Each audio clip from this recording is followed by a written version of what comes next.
Pertama saya ingin mengucapkan banyak terima kasih kepada seluruh masyarakat Banyumas, karena Banyumas kita pilih dari Angkatan Udara sebagai tempat untuk melaksanakan karya bakti dan bakti sosial dalam rangka memperingati peristiwa yang sangat bersejarah, adalah peristiwa tanggal 29 Juli tahun 47, di mana di situ ada dua peristiwa. Yang pertama adalah penyerangan di 3 tempat yang dilaksanakan oleh kadet-kadet dari Yogyakarta untuk menyerang Semarang, Ambarawa, dan Salatiga. Dan dari penyerangan itu semuanya bisa dilaksanakan dengan baik walaupun dengan peralatan yang seadanya. Akibatnya sore hari pesawat Dakota PT CLA membawa obat-obatan dari Malaka ke Indonesia ditembak jatuh oleh pesawat.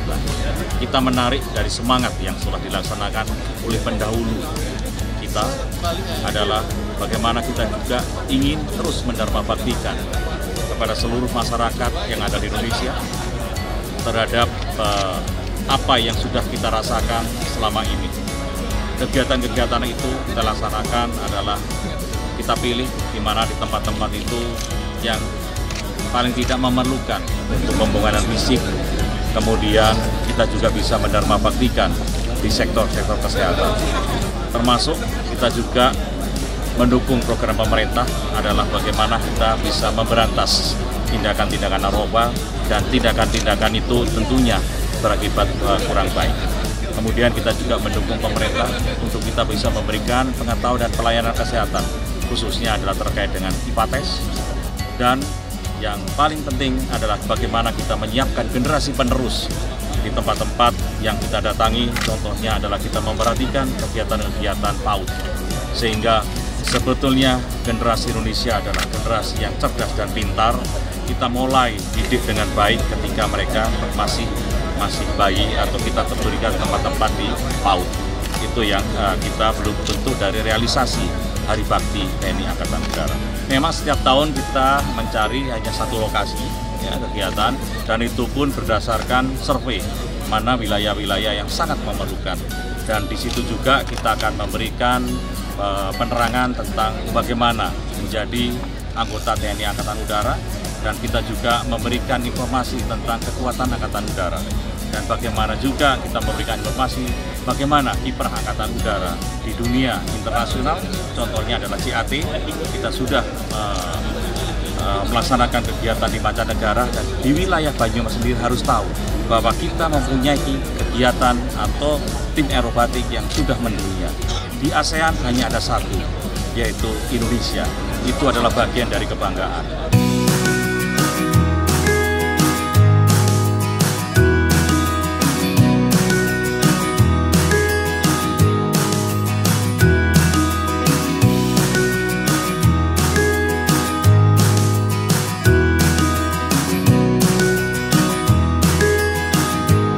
Dari Renstra kedua kita akan memperkuat di Natuna, kemudian di Tarakan, Morotai, Biak, Merauke, kemudian di Kupang. Dalam hal ini kita juga akan membangun pangkalan yang ada di Selaru sesuai dengan kebijakan-kebijakan Panglima TNI. Dan sekarang sedang berjalan untuk Angkatan Udara sendiri pada Renstra kedua 2014-2019 juga akan memperkuat itu. Diantaranya adalah pengadaan pesawat tempur pengganti F-5, kemudian penambahan pesawat Hercules tipe J, kemudian juga penambahan pesawat-pesawat latih, termasuk diantaranya adalah pesawat helikopter, dan yang paling penting kita adalah menambah mata kita adalah penambahan 12 radar, karena radar ini sangat penting sehingga bisa mengawal, mengamati seluruh wilayah NKRI.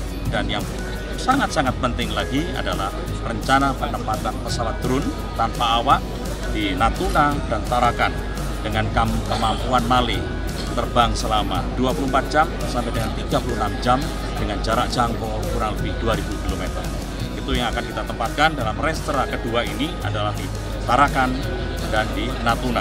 Pada Renstra ketiga kita rencanakan penempatan di Morotai dan di Selaru, sehingga hampir seluruh wilayah Indonesia kita bisa melihat untuk pengamanan wilayah laut mulai dari samudra sampai ke daratan kita bisa awasi dengan menggunakan pesawat. Interoperabilitas kita sedang bangun 3 matra, yaitu Network Centric Operation atau Network Centric Warfare, sehingga ada di Angkatan Udara, dan nantinya kita bangun juga, kita kembangkan di Mabes TNI, bisa juga network centric dan pada tingkatan yang lebih tinggi, sehingga seluruh informasi di negeri kita ini bisa terpantau dari drone dan kita bisa sebarkan ke seluruh satuan-satuan yang ada di bawah dan tidak bisa dibohongi karena semua menggunakan sistem digital yang bisa dibaca di mana ada ancaman, entah itu ancaman laut, ancaman darat, ancaman udara, dan itu yang sedang sekarang kita bangun.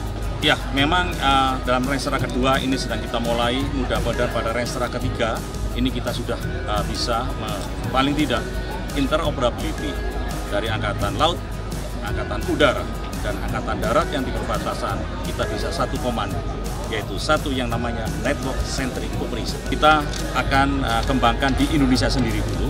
Kalau kita berhasil, tentunya negara-negara kita seperti Filipina yang sekarang masih membutuhkan, Brunei dan Malaysia. Sekarang yang sedang dikembangkan adalah di Thailand. Kita memiliki SOP bahwa di wilayah latihan itu sebelum dinyatakan steril, seluruh masyarakat itu tidak boleh masuk.